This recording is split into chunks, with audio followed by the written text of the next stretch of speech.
जब वीर विक्रमादित्य गहरे पांडाबरण्य जंगल में गए तो उन्होंने अपने चारों ओर अजीब सी आवाजें और छायाएं देखी। एक बहादुर राजा होने के बावजूद भी उसे डर सताता था। वह अपनी तलवार कसकर पकड़कर घने जंगल में चले गए। काफी देर तक चलने के बाद उसकी नजर नदी के किनारे एक विशाल पीपल के पेड़ पर पड़ी, जहां कुछ लाशें उल्टी लटकी हुई थीं। इस भयानक दृश्य ने उन्हें भयभीत कर दिया। विक्रमादित्य ने एक तांत्रिक से वादा किया था कि वह एक अनुष्ठान के लिए एक शव लाएंगे। पेड़ के पास पहुंचते ही परेशान करने वाली आवाजें तेज हो गईं और खोपड़ियों और कंकालों ने उसे घेर लिया। पेड़ पर चढ़कर राजा ने एक शव को काटा, लेकिन वह गुरुत्वाकर्षण को चुनौती देते हुए अपनी जगह पर लौट आया। अविचलित विक्रमादित्य डटे रहे और सफलतापूर्वक शव को नीचे लाए। जैसे ही वह तांत्रिक की ओर चले, एक शरारती हंसी गूंज उठी। ऋषि की न बोलने की सलाह याद करके विक्रमादित्य चुप रहे। लाश ने खुद को बेताल बताते हुए राजा को तांत्रिक के कपटपूर्ण इरादों के बारे में चेतावनी दी।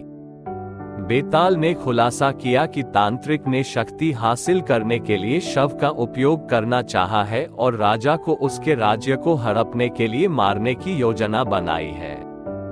विक्रम की चुप्पी के बावजूद बेताल ने एक शर्त रखी। अपनी पूरी यात्रा के दौरान यदि विक्रम बोले तो बेताल पेड़ पर लौट आएगा। शर्तों से सहमत होते हुए विक्रम ने सिर हिलाया। बेताल ने राजा की बहादुरी की प्रशंसा की और एक कहानी सुनाना शुरू किया और समझाया कि वह बाद में एक प्रश्न पूछेगा। यदि विक्रम गलत उत्तर देता तो बेताल उसके साथ जाएगा, यदि सही उत्तर है तो वह पेड़ पर लौट आएगा। सही उत्तर की जानकारी के साथ मौन रहने का परिणाम विक्रम का सिर चकनाचूर हो जाएगा।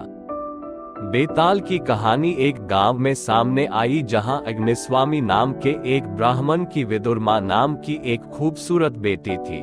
वह बेहद खूबसूरत थी और ऐसा लग रहा था मानो उसका शरीर सोने का बना हो। 3 युवा ब्राह्मण उससे विवाह करना चाहते थे, लेकिन विदुरमा के बुद्धिमान पिता ने उनकी प्रतिद्वंद्विता के डर से उनके प्रस्तावों को अस्वीकार कर दिया। तीनों दावेदार एक ही क्षेत्र में रहकर अग्निस्वामी की स्वीकृति हासिल करने का प्रयास करते रहे। वे उससे शादी करने के लिए कृत संकल्प थे।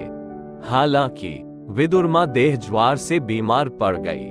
अग्निस्वामी के उसे ठीक करने के तमाम प्रयासों के बावजूद उसकी हालत दिन ब दिन बिगड़ती गई और अंततः उसकी मृत्यु हो गई। यह अग्निस्वामी और अन्य 3 युवा ब्राह्मणों के लिए एक विनाशकारी झटका था। उन्होंने वह सब कुछ खो दिया जो उन्हें प्रिय था। विदुरमा के दाह संस्कार के बाद ब्राह्मणों में से एक ने शमशान भूमि पर एक छोटी सी झोपड़ी बनाई और वहीं रहने लगा और उसकी याद में राख पर लेटकर अपने दिन बिताए। दूसरे ब्राह्मण ने विदुरमा की हड्डियां एकत्र की, उन्हें गंगा नदी में धोया और अपने घर में रख लिया। हर दिन वह हड्डियों को साफ करता था और उसकी आत्मा के लिए प्रार्थना करता था। जहां तक तीसरे ब्राह्मण की बात है, उसने अपना घर और गांव छोड़ दिया, लक्ष्यहीन भटकता रहा और जो कुछ भी लोग उसे देते थे उसी पर जीवित रहता था।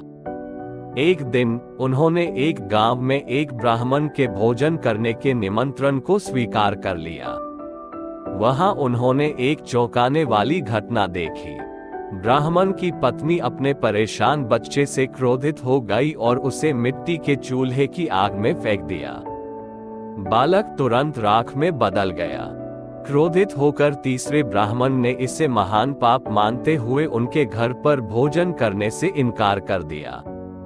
घर के मालिक ब्राह्मण ने उन्हें आश्वस्त किया कि उनके पास एक पुस्तक में मृत्यु संजीवनी नामक मंत्र है, जो मृतकों को उनकी राख और हड्डियों का उपयोग करके पुनर्जीवित कर सकता है।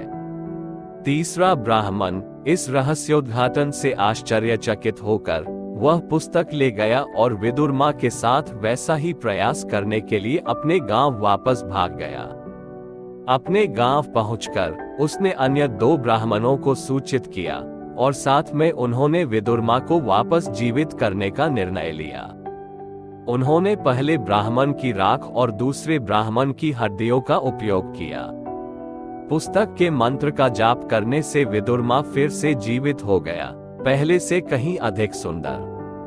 तब बेताल ने विक्रमादित्य से पूछा कि विदुरमा का विवाह किससे होना चाहिए।